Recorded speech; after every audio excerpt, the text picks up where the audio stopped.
أعوذ بالله من الشيطان الرجيم. بسم الله الرحمن الرحيم. وإذ قال إبراهيم لأبيه آذر أتتخذ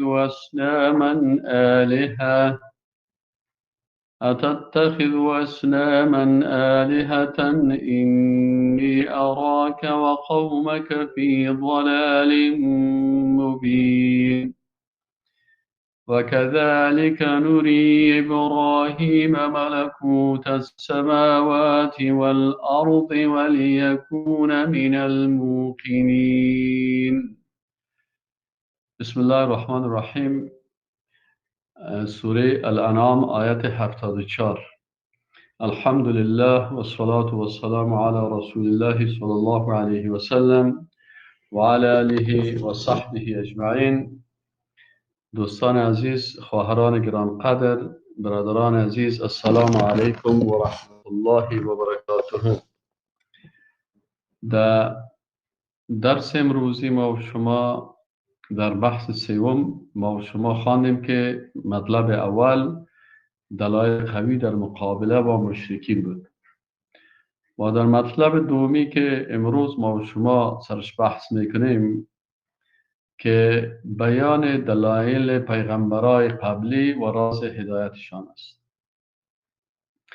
یعنی پیغمبرای قبلی هم به حین هدف آمده بودند که رسول الله صلی الله علیه و سلم آمده است و از جمله پیغمبرا اولینشان ابراهیم علیه السلام است که ابراهیم علیه السلام پدر پیغمبرا هست و از جمله پیغمبرای اولوالعزم است و زندگی توحیدی از او بر همه ما و شما من حیث رهنما هست و الله متعال میگه که شما و ابراهیم علیه السلام و از صحابه ابراهیم علیه السلام که همراه از اونا بودن اینا را شما اسوه‌تان بگیرین. ابراهیم علیه السلام با همراه فامیل خود مشکل داشت. پدرش مشرک بیدین بود و به می قسم پادشاهی که در اون مناطق بود و بالاخره ابراهیم علیه السلام وقتی دعوت توحیدی را میکنه بسیار مشکلات را مواجه میشه که زندگی از او برای هر مسلمان یک درس بسیار قوی هست. الله متعال میگه اعوذ بالله من الشیطان الرجیم بسم الله الرحمن الرحیم. و اذ قال ابراهیم لابیه، و هنگامی که ابراهیم علیه السلام و پدرش گفت، پدرش آزر بود، آزر، اتتخذ اصناما آلهه. آل ابراهیم علیه السلام که از اهل توحید است صفات ازی بیان میشه که در مقابل دشمنای توحید چی موقف های داشت. یکی از دشمنای توحید که در مقابل ابراهیم علیه السلام سخت موقف گرفته بود پدرش بود که آزر نام داشت. ابراهیم علیه السلام به پدر خود میگه که اتتخذ اصناما آلهه. آیا توی مجسمه هایی که هیچ صلاحیتی ندارن و هیچ حرکت کردن نمیتونن، آیا این شما معبودانتان میگیرین؟ اینی اراک متر و قومت را میبینم فی ضلال مبین، در گمراهی آشکار. الله متعال میگه و کذالک نوری ابراهیم ملکوت السماوات والارض. و به این شکل ما نشان دادیم برای ابراهیم علیه السلام ملک بزرگ آسمان ها و زمین را ولیکون من الموقنین، تا ای که از جمله انسان های با یقین باشند. یعنی ما و شما گفته بودیم که قرآن عظیم شان همهش درباره توحید است و درباره توحید اول اقسام توحید بیان میکنن، باز حقوق توحید بیان میکنن، باز لوازم توحید بیان میکنن. این سه چیز مربوط الله متعال است که ما وقتی به الله توحید داریم اقسام توحید بشناسیم و لوازم توحید بشناسیم و به می قسم حقوق توحید بشناسیم و 5 چیز که درباره اهل توحید است که معرفی اهل توحید و صفاتشان و قصه هایشان و نتایجشان در دنیا و نتایجشان در آخرت و 5 دیگه مربوط دشمنای توحید که معرفی دشمنای توحید، صفات دشمنای توحید و قصه های دشمنای توحید و نتایج توحید در دنیا و نتایج توحید در آخرت، که این تقریبا 13 چیز میشه.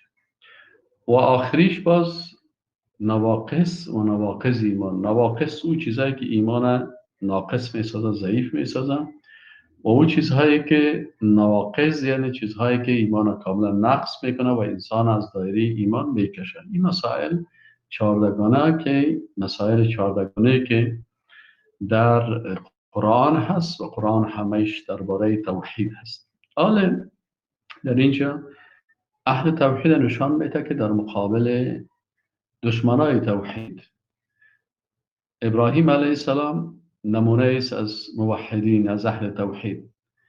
اول الله متعال بر ابراهیم علیه السلام معرفی میکنه که الله متعال میگه و کذالک نوری، ما با قدرت خود و عظمت خود و جلال خود بر ابراهیم علیه السلام ملکوت السماوات و الارض، ملک آسمان ها و زمین بر از این نشان دادیم.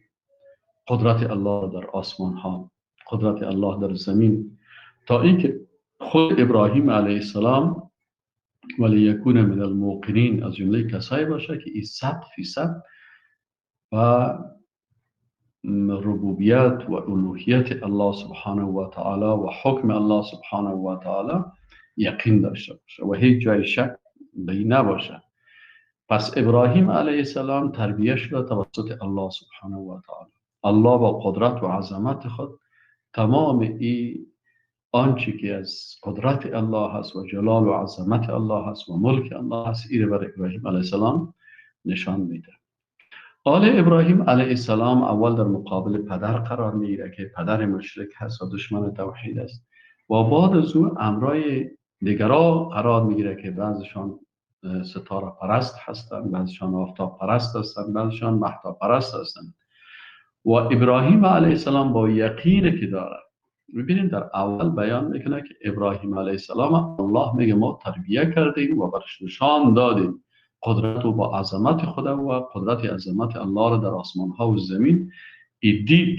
به این خاطر ابراهیم علیه السلام از جمله کسایی است که یقین بسیار قوی داره. آل مناقشه میکنه ابراهیم علیه السلام، صفاتش بیان میکنه و طرز مناقشی از این بر ما و شما بیان میکنه که وقتی اینه در مقابل آفتاب پرستا، مهتاب پرستا و در مقابل ستاره پرستا قرار میگیره، ابراهیم علیه السلام امرای از اونا استدلال بسیار قوی میکنه تا شرکت چی کنه؟ با دلایل عقلی و با دلایل حسی و با تمام دلایل اونا را قناعت بده. ابراهیم علیه السلام الله متعال تعیین میکنه که از جمله کسایی هست که یقین بسیار قوی داره، لکن در جای استدلال ابراهیم علیه السلام میایه و امرای از اونا استدلال میکنه و سخنهای از اونا را برشان میفهمانه. فلما جن علیه اللیل رأى کوکبا، در معرض مناقشه هست با امرای چی؟ با امرای ستاره پرستا. وقتی ستاره پرستا هست، وقتی که کوکب میبینه، ستاره را میبینه، قال هذا ربی، اینجا در معرض استدلال میگه که امی ستاره، امی به نظر شما رب ما هست، پروردگار ما هست؟ شما به این عقیده هستید که این رب ما هست؟ ابراهیم علیه السلام منتظر میمانه و اونا میگه بله ما ستاره پرست هستیم و ستاره در زمین، مثل که ستاره پرستا تا امروز جادوگرا با ستاره پرستی عادت دارن و تاثیر ستاره ها را در زمین بیان میکنه که ستاره تو آفتابی، ستاره تو آتشی هستی. گپای جادوگرا کفریاتش از امی عقیده ستاره پرستا برای ازیدان مانده هست که او را تکرار میکنه. ابراهیم علیه السلام منتظر میمانه و میبینه که ستاره هست در آسمان و اینا را پرستش میکنه. فلما افل، چون این مردم همیشه ماده پرست هستن، میخواین که ستاره را بگه که اینو میبینیم اینی ستاره هست، این ما عبادت میکنیم. ابراهیم علیه السلام برای ماده پرست دلیل مادی ذکر میکنه و برش میگه که ببینیم فلما افل، وقتی که ستاره گم میشه، نابود میشه، از بین میره، روشنی میشه، قال ابراهیم علیه السلام لا احب العافلین، من این غروب شونده ها را دوست ندارم. چیزایی که غروب میکنه هیچ میتونه وقتی که شما بچه‌ش میبینید و این وقتی غروب کرد رفت شما را کی کمک میکنه؟ دلیل حسی با امرای دلیل عقلی اردوش پیش میکنه. حال ستاره میگه که به مدد شما مد آلی رفت گم شد. وقتی که گم است این خوراک میل دوست نداره، این کمک کرده نمیتونه، این رب شده نمیتونه. به این خاطر استدلال در مقابل کی؟ در مقابل دشمنای توحید، کسایی که به غلط مبتلا هستند.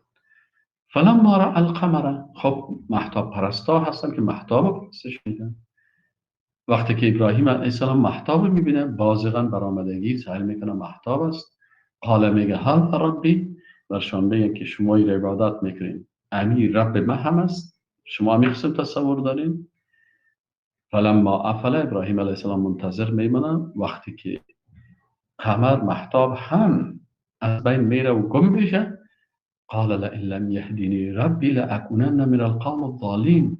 از اینا میگه که اگر رب من که خالق آسمان ها و خالق ستاره و خالق از این محتاب است اگر مرا هدایت نکنم از جمله گمراهان می باشم، من سرمهم را گم میکنین. این بسیار گپ غلط است.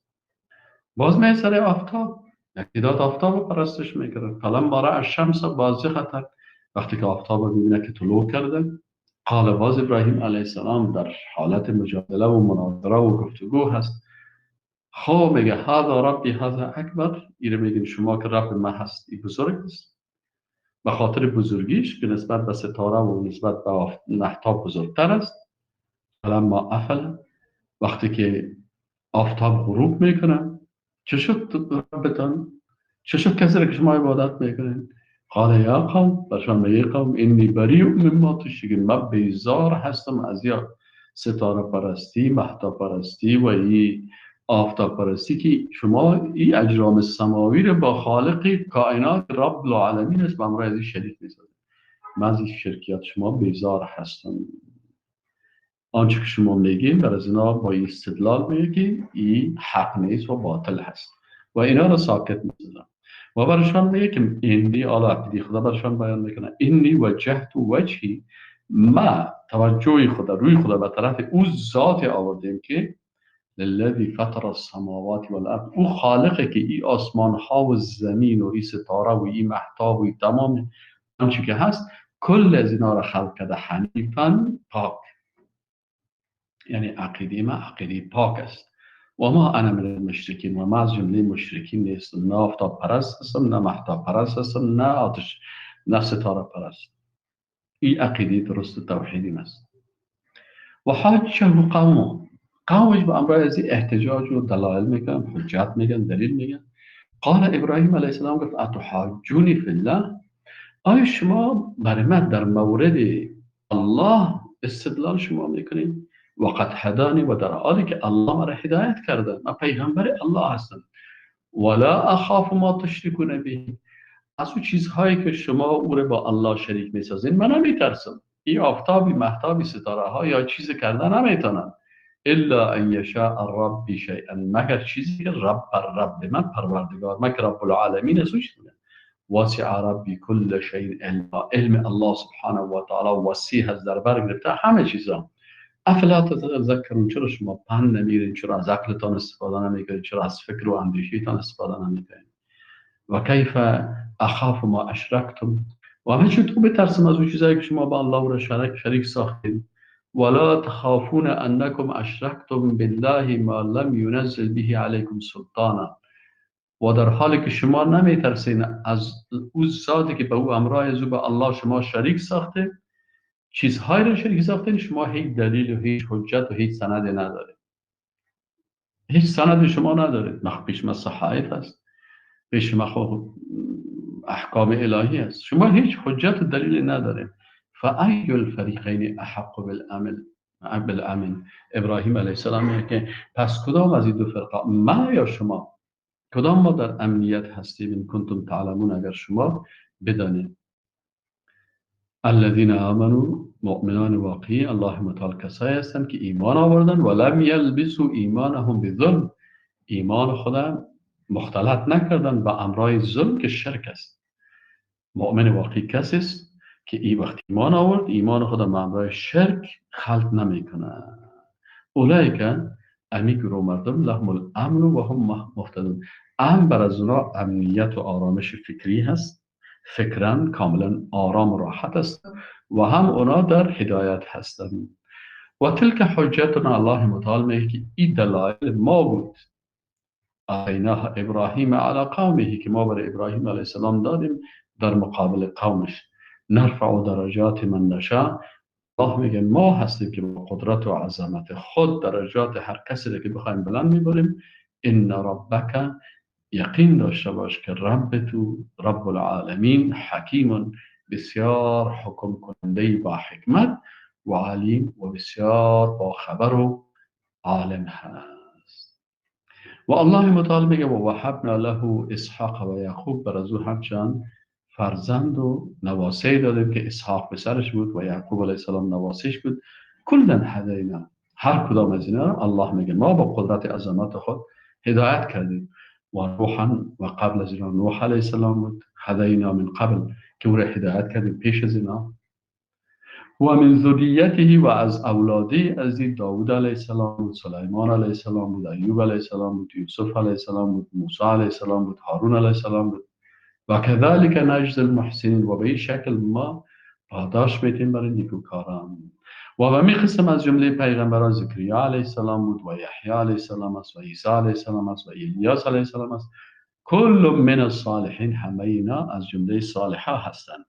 و همچنان پیغمبرای دیگه ببینید برای ما و شما معرفی میکنن.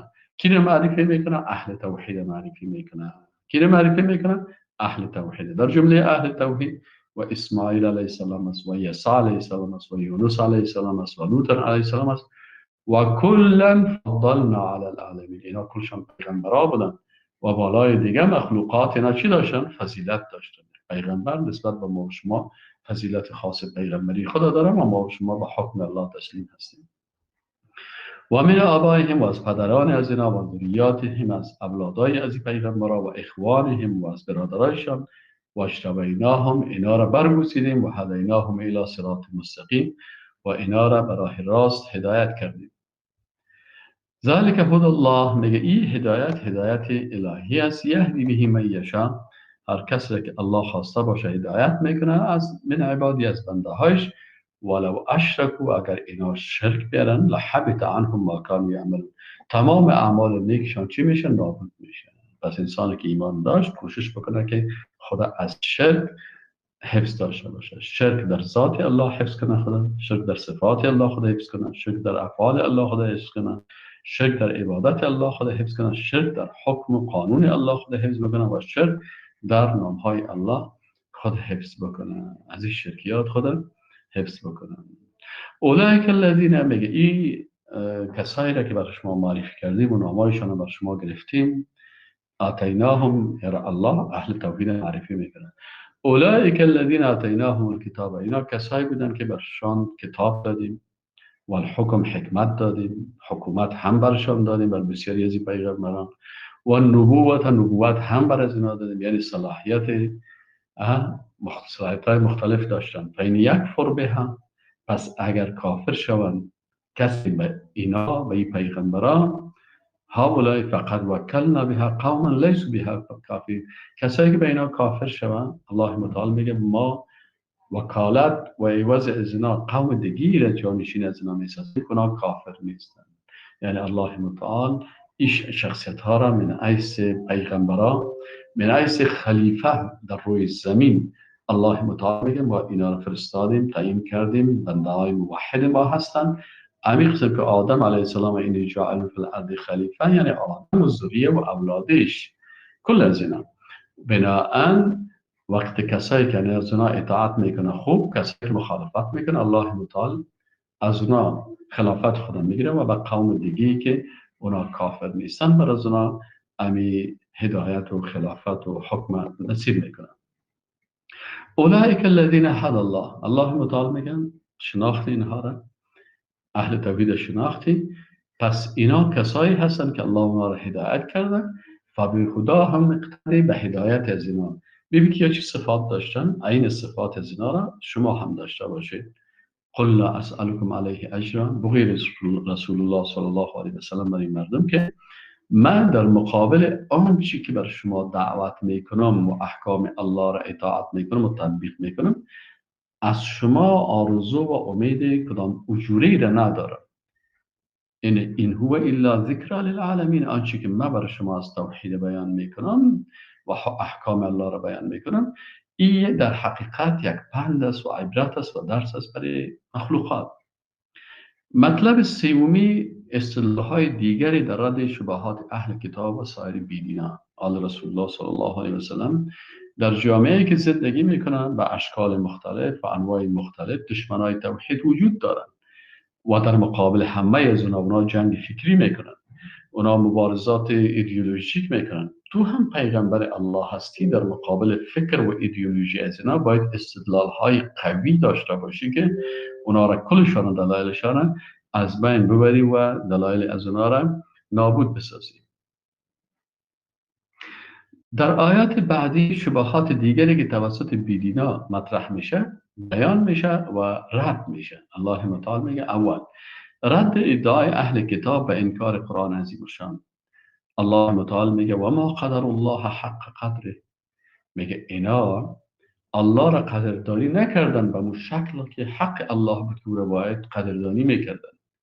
اذ قالوا ما انزل الله علی بشر من شیء، اهل کتاب آمدن یک ادعای کفری کردن، گفتن الله بالای بشر چیز نازل نکرده، یعنی قرآن بالای رسول الله صلی الله علیه و سلم نازل نشده.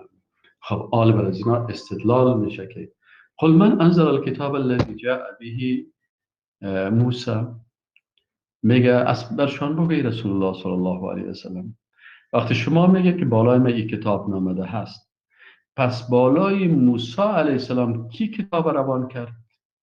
کتابی که نور و هدی للناس، روشنی و رهنمایی بود، هدایت بود بر مردم.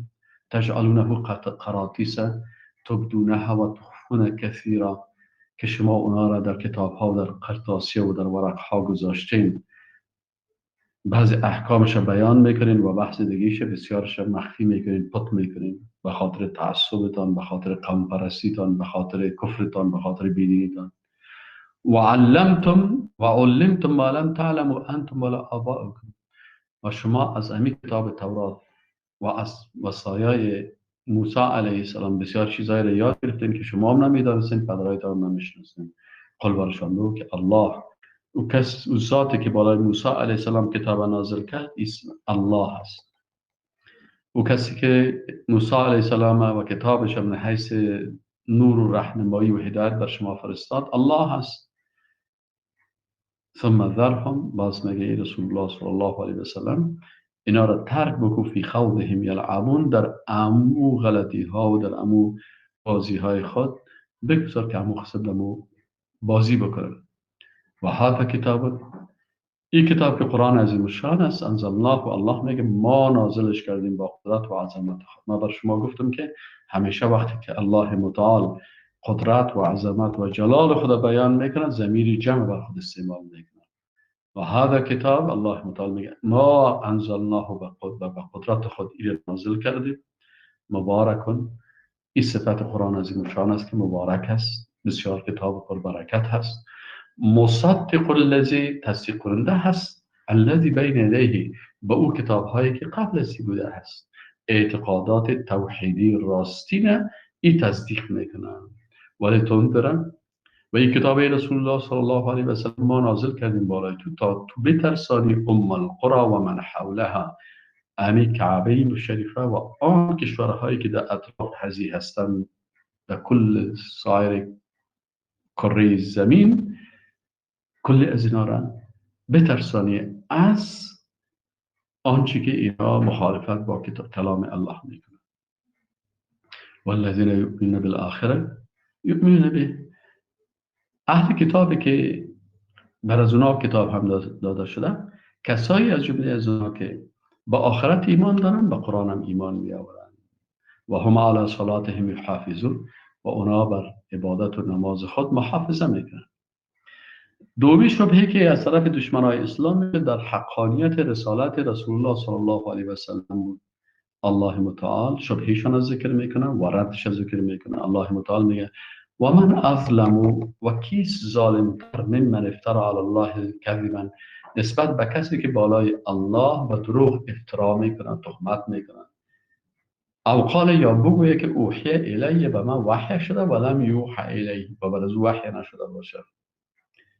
و من قال یا کسی که مثلا بگه انزل مثل ما انزل الله، که ما اتو کتاب بر شما نازل میکنم همون قسم کتابی که الله نازل کرده. یعنی پیغمبر معصوم است و پاک است و سخنای غلط نمیگه، ادعای ناقی نمیکنه، بلکه آنچه که بالای پیغمبر نازل شده از جانب الله است. و کسایی که با امرایزی مخالفت میکنن، الله متعال میگه ولو ترى، و وقتی که ببینی اذ ظالمون، ظالمان را در حالتی که فی غمرات الموت، که در حالت سکرات مرگ هستند، جان کندن. و الملائکه باسط ایدیهم، و ملائکه دستای خود برای قبض کردن روح از اینا بست دراز میکنن. اخرجوا انفسکم، بکشید روح هایتان را، الیوم تجزون عذاب الهون، اونا برشان میگه که امروز بر شما عذاب بسیار توهین کننده برتان داده میشن، بما کنتم تقولون علی الله غیر الحق، به خاطر از که شما بالای الله سخنای غیر حق میگفتید و کنتم عن آیاته تستکبرون، و شما کسایی بودید که بر آیات الله تکبر میکردید. شبه سومی از اینا در مورد قیامت بود که اینا باز میگن که نه، قیامتی وجود نداره و وقتی که مردیم میریم قسم مثل دیگه حیوانات وار مردار میشیم و میریم. الله متعال شبهشون و رد میکنه شبهشون، میگه که ولقد جئتمونا فرادا کما خلقناکم اول مره، یقینا که شما فعل ماضی برای استقبال در قرآن عظیم الشان در مسائل اعتقادی استعمال میشه، که یعنی سخنی که در او هیچ شک نیست. میگه شما میایین پیش ما فرد فرد، کما خلقناکم اولا، اونم قسم شما میایین در روز حشر میشین، مثل که روز اول از مادر پدر برهنه لوش به لباس به همه چیز حشر شدید. اما قسم الله باز شما را دوباره به اول که خلق کرد باز شما را دوباره خلق میکنن. و ترکتم ما خولنا وراء ظهورکم، و شما ترک میکنید اون وقت چیه؟ هر چیزی که بر شما داده بودیم، خانه، زندگی، فرش، مال، همه کلش از پیشتان میمانه. و ما نرا معکم شفعاءکم، دو مال و خانه و گپایی که اولاد و زندگی که داشتین دو افتخار میکنین، اون هم ترک کردین. و اون کسایی که شفعایتان میگرفتین، قبر پرستی میکردین، مجسمه پرستی میکردین و یارم میفتین که یا ما را شفاعت میکنن. کوکی شفاعتگرایتان هم ما نمیبینیم. الذین زعمتم انهم فیکم شرکا، شما گمان یا عقیده داشتین که اینا شریکای شما هست، میتونن همراه شما کمک بکنن. لقد تقطع بینکم، رابطه بین شما قطع شده. حال دیگه اون کسایی که شما مجسمه‌اش رو ساخته بودین او با شما هیچ ارتباطی ندارن. و ضل عنکم ما کنتم تزعمون، و اون چیزی که شما گمان میکردین و هم از پیش شما گم شده هست. بنابراین شما در یک حالت ضعف و بیچارگی باقی مانده.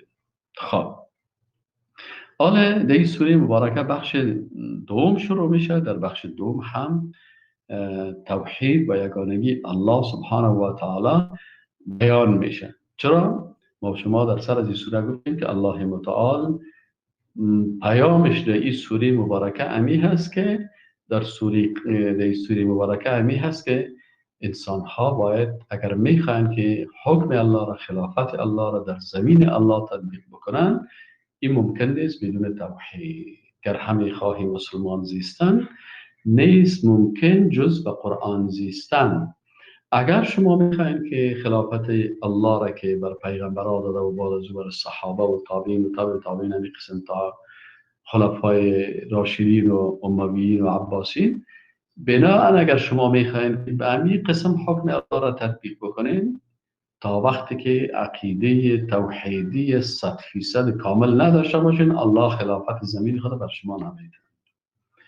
پس شما قرآن بخوانین و توحید درست یاد بگیرین، بعد از اون الله متعال بر شما این صلاحیت میتن. حالا در این آیات شریف که است بحث های مختلف است. بحث اولش توحید است در حکم تکوینی و تشریعی الله.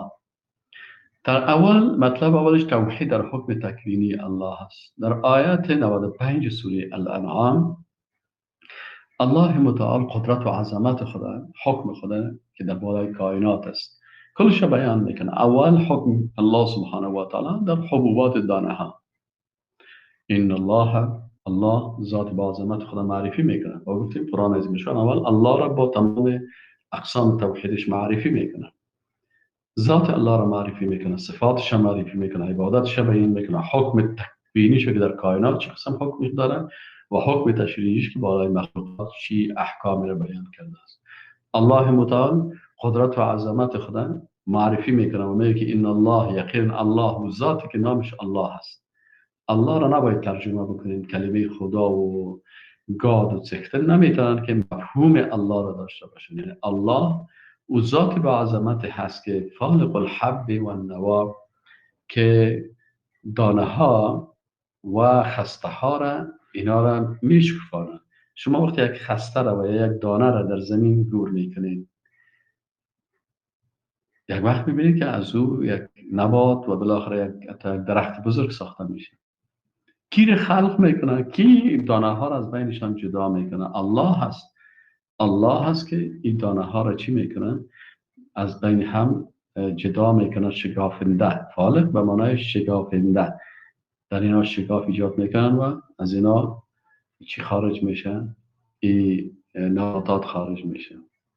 یخرج الحی من المیت. این قدرت الله را شما سر کنید، از یک چیز مرده یک مخلوق زنده ای را خلق میکنه و مخرج المیت من الحی، مرده را از زنده خلق میکنه. ذالکم الله، این ذات با عظمت الله هست. فانا تؤفکون، پس شما چه قسم دروغ و افتراه میکنین بالای الله سبحانه و تعالی. امی قسم الله متعال قدرت و عظمت و حکم تکوینی خود در شب و روز و آفتاب و مهتاب بیان میکنه. فالق الاصباح، صبح کی باز میکنه، صبح را روشنی را. و جعل اللیل، روشن کننده صبح هست. و جعل اللیل، الله هست که بالای روشنی روز و تاریکی شب حکم تکوینی داره. به حکم ازی تمام از اینا میشه. و جعل اللیل سکنه، و شب را برای سکون و آرامش شما تاریک گشتانده. و شمس و القمر، خالق هست که آفتاب خلق کرده.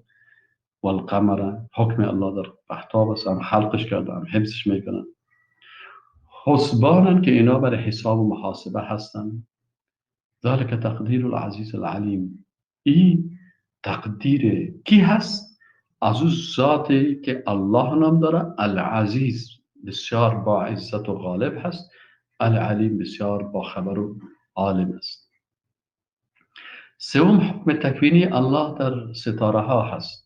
یعنی الله متعال میگه که یافتا پرستا، ستاره پرستا، این مهتاب پرستا، اینا مردمای جاهلی بودن که قدرت الله را نمیفهمیدن. الله هست که اینا را خلق کرده. در آفتاب، در مهتاب، در ستاره ها، در کل از اینا حکم الله هست. و هو الذی جعل لكم النجوم، الله هست که بر شما این ستاره ها را خلق کرده. لتهتدوا بها فی ظلمات البر والبحر، شما میتونید از طریق ستاره ها در تاریکی های بحر و خشکه شما در اینجا راه را پیدا بکنید. قد فصلنا الآیات لقوم یعلمون، یعنی هر چیزی که الله خلق کرده به اساس یک حکمت، هر کدامش یک وظیفه‌ای داره که الله با حکم تکوینی خود بالای از گذاشته است. الله سرش رو گذاشته است. قد فصلنا الآیات لقوم یعلمون، آیات مفصلا دلایل قدرت خود الله متعال بیان میکنه برای کسایی که علم داشته باشند. چهارم، در خلقت انسان حکم تکوینی الله هست. یکی مثلا انسان دو چشم داره، قلب داره، زندگی داره، دست داره، بیشه. این هم حکم تکوینی الله هست. و هو الذی انشأکم من نفس واحده، الله متعال در آغاز شما را خلق کرده از چی؟ از یک نفس، آدم علیه السلام. فمستقر و مستودع، باز اونجا محل گذاشتن شما را و محل که در رحم هست یا در صلب پدرتان هست یا در رحم مادر هست یا مقام بود و باشتان در قبر، اینا را برتان تعیین کرده هست. قد فصلنا الآیات لقوم یفقهون. این آیات هم هست، لکن بر کسایی که فقه در عبادات فکری بسیار قوی میکنند و در مورد آیات قرآن در مورد از اینا تدبر میکنند و اینا در پالوی ازی که علم دارن فقه هم دارن. یعنی فقیه کسی هست که در قرآن و سنت زیاد عقل خدا و فکر خدا و تدبر خدا در اینجا به کار میبرد تا که حق درک بکنه و بفهمه، تا فکر خدا مطابق قرآن بسازه. و ما شما تفسیر فکری و اعتقادی بر از این میخواهیم که فکر خدا و اعتقاد خدا مطابق آیات قرآن که الله بر ما تعلیم داده هست سر ازی تفکر و تدبر میکنیم و ازی عقیده خدا جور میکنیم. همین قسم پنجمی حکم تکوینی الله در نزول آب است. اینجا ما شما ببینیم که الله متعال میگه که آب وقتی که از آسمان نازل میشه با قدرت کی هست؟ با قدرت کی هست؟ شما درباره ازی تفکر کردیم؟ و هو الذی انزل من السماء ماء. الله ذاتی است که از بالا آب نازل کرده. ابرها در تصرف کی است؟ در تصرف الله هست. برای ابرها حکم کی هست؟ حکم الله هست. فاخرجنا به نبات کل شیء. توسط امی باران، توسط امی برف، توسط امی چیزی که از آسمان از ابرها میاد، اینجا نباتات هر چیزی بیرون میشه. فاخرجنا منه خضرا. سبزیجات، چیزهای سرسبز سبز خارج میکنیم. نخرج منه حبا متراکبا. از جمله از اونا دانه های مثلا حبوباتی که متراکم هستن با هم گرد هستن. و من النخل، و از جمله چی هستن؟ و من النخل، و از درخت خرما، من طلعها، از میوه های از او، قنوان دانیه، و خوشه های بسیار خوب به شکل خوشه ها هست میوه های درخت خرما، دانیه نزدیک، و جنات، و باغ ها هست من اعناب، از انگور و زیتون و رمان انار، مشتبه و غیر متشابه. بعضشان با بعضی مشابهت دارن در لذت و شیرینی خود، بعضشان مشابهت ندارن. انظر الى ثمری، به این ثمرات میوه ها شما سل کنید دست مرا وقتی که اینا حاصل میتن. و ینعه، شما به طرف از این میوه ها در حالت خامش هم سل کنید، چه قسم خام است و چه قسم پخته میشه، چه قسم فندق میکنه، چه قسم کل از اینا شگوفه خام بالاخره پخته. کل از این فی ذالکم، در تمام از اینا چی هست؟ میگن لآیات، دلایل قدرت الله هست. برای کی؟ لقوم یؤمنون، برای قوم کسانی که ایمان دارند. مطلب دوم، توحید در حکم تشریع الله را بیان میکنن. الله متعال وقتی قدرت و عظمت خدا در حکم تکوینی خود بیان کرد که الله حکمش بالای تمام مخلوقات است. اگر نباتات است، اگر حیوانات است، اگر دیگر مخلوقات است، آفتاب و مهتاب، سیارات و نباتات و حیوانات، با کل از اینا حکم تکوینی الله هست. برای انسان ها حکم تکوینی الله هست. به می شکل آل حکم تشریع خدا الله متعال بیان میکنه که در سوره انعام در آیت 100 اول الله متعال میگه که در حکم تشریع الله شرک باید نباشه، توحید هست. و ما شما گفتیم که حکم تشریع الله تقریبا 12 بخش داره. نظام تشریع نظام اعتقادی هست. اول نظام اعتقادی هست، باز نظام عبادات هست، نظام سیاسی هست، نظام قضایی هست، نظام اقتصادی هست، نظام مالی هست، نظام تعلیمی و تربیوی هست، نظام ثقافتی و فرهنگی هست، نظام اجتماعی هست بر جامعه و نظام اخلاقی هست، نظام دعوتی بر دعوت هست و نظام جهادی برای جهاد و مقابله با دشمنان اسلام. این نظام های تشریع الله هست. در نظام اعتقادی اول که هست، که نظام اعتقادی رو بیان میکنه، رد شرک است. شرک جنها و انسان ها. و جعلوا الله متعال میه و گردانیدن لله به امرای الله شرکاء الجن و خلقهم. میگه اینا به امرای الله شریک ساختن جنها را. بعضیا جن پرست هستن، تصرف و قدرت بر جنها میتن. الله متعال میگه وخلقهم، این جنها را الله خلق کرده، یا مخلوقات الله هستن، یا مالک متصرف آسمان ها و زمین و هیچ چیز نیستن، مخلوق هستن خودشان. و خرقوا له بنین و بنات. بعضی کسای دیگه شرک کردن، برای الله پسران و دختران گفتن بغیر علم. این به اساس چی گفتن؟ به اساس جهالت گفتن. کفرشان کفر جهل است. سبحانه و تعالی عما یصفون. الله پاک هست از این صفات منفی که اینا برش میتن، و عالی مقام است از آنچه که اینا بر از اون نسبت میتن، اما یصفون از آنچه که توصیف میکنن. دوم توحید ذات بیان میکنه و توحید افعال. ببین اقسام توحید الله متعال بیان میکنه. بدیع السماوات والارض، این توحید چی هست؟ توحید ربوبیت الله است. خلق کننده آسمان ها و زمین، نگهدارنده آسمان ها و زمین، حفظ کننده از آسمان و زمین و از بین برنده آسمان و زمین کی است؟ الله است. الله هست که زمین و آسمان از هیچ خلق کرد. بدی یعنی به شکل خلق کرده که مثال قبلی آسمان و زمین نبوده. الله متعال با قدرت و عظمت خودی را خلق کرده. وقتی خالقی که با این عظمت و بزرگی هست که آسمان و زمین از هیچ خلق میکنه، این یکون له ولد، از کجا میشه برای الله فرزند پسر داشته باشه؟ ولم تکن له صاحبه، الله همسری اختیار نکرده، همسری نداره. و خلق کل شیء، تمام مخلوقات الله هست. چطور شما میدن مخلوق الله را به امرای الله شما یکسان بدانید؟ آیا کامپیوتر که شما ساختید مثل شما هست؟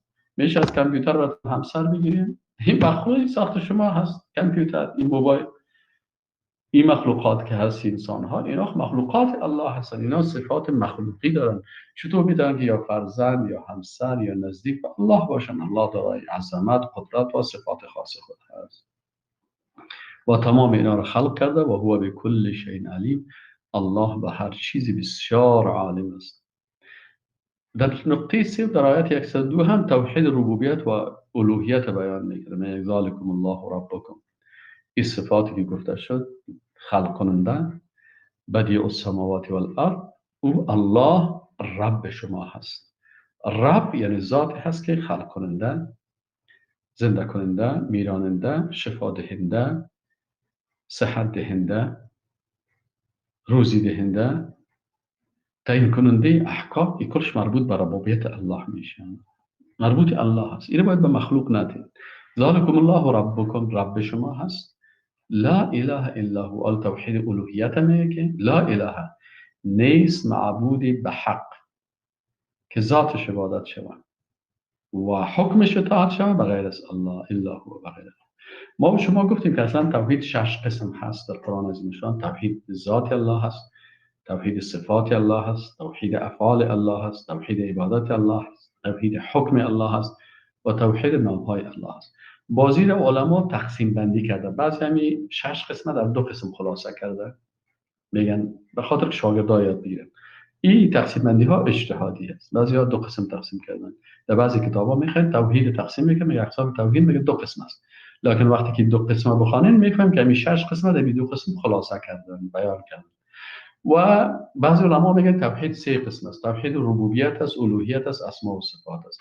در توحید ربوبیت افعال الله متعال، وجود الله و افعال الله را در توحید ربوبیت میگیرن که از کلمه رب گرفته شده.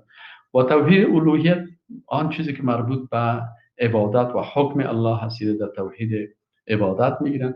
و توحید اسماء و صفات، نام ها و صفات، از این 6 قسمه به 3 بخش خلاصه کردن. و بعضی از علما میگن که توحید 4 قسم هست.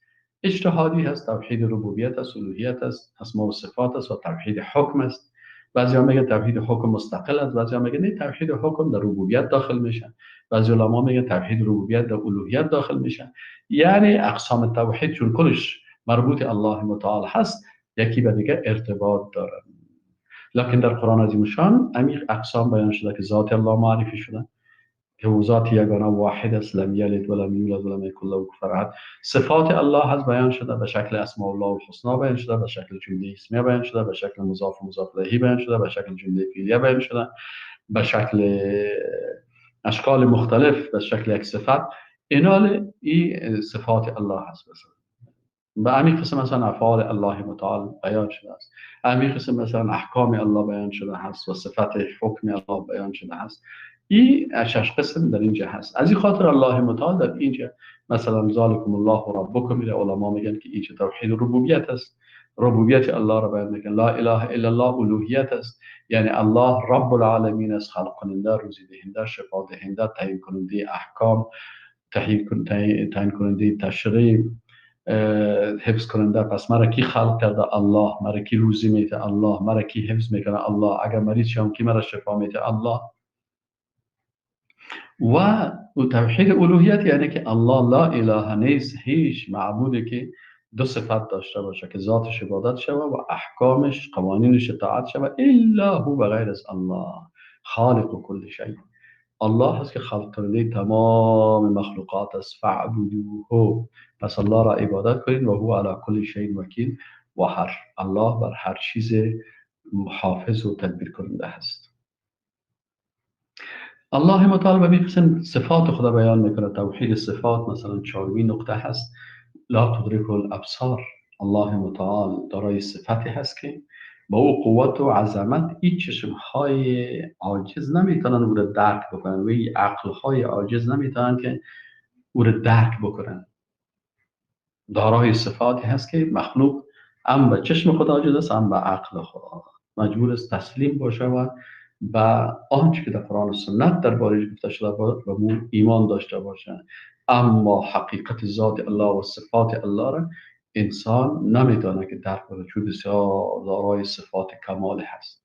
آیا ما میتونیم صفات کمال الله متعال با این نقصانی که در چشم خود یا در عقل خود داریم درک بکنیم؟ لا تدرکه الابصار و هو و الله هست که یدرک الابصار، که تمام چشم ها و تمام بصیرت ها و تمام آنچه که از انسان ها هست بودن درک میکنه و میفهمه و عالم الغیب و شهاده است. و هو الله اللطیف، ذات عالم بسیار باریک بین هست. چیزهای بسیار باریکی که یعنی او را انسان ها دیده نمیتونن، الله متعال او را میبینن.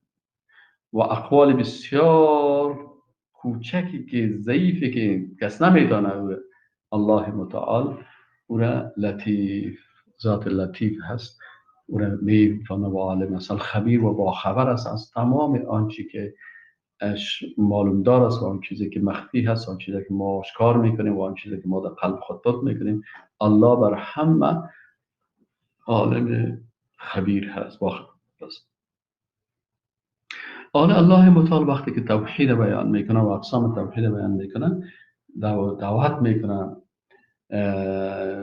انسان ها را به طرف چی که شما باید با بصیرت، یکی به چشم است که یکی باید بصارت است، حس باصره هست، و یکی بصیرت است که با نظر عقل شما تمام این حقیقت ها را باید متوجه شوین. قد جاءکم بصائر من ربکم، یقینا که بر شما چیزهای روشن از جانب ربتان آمده است.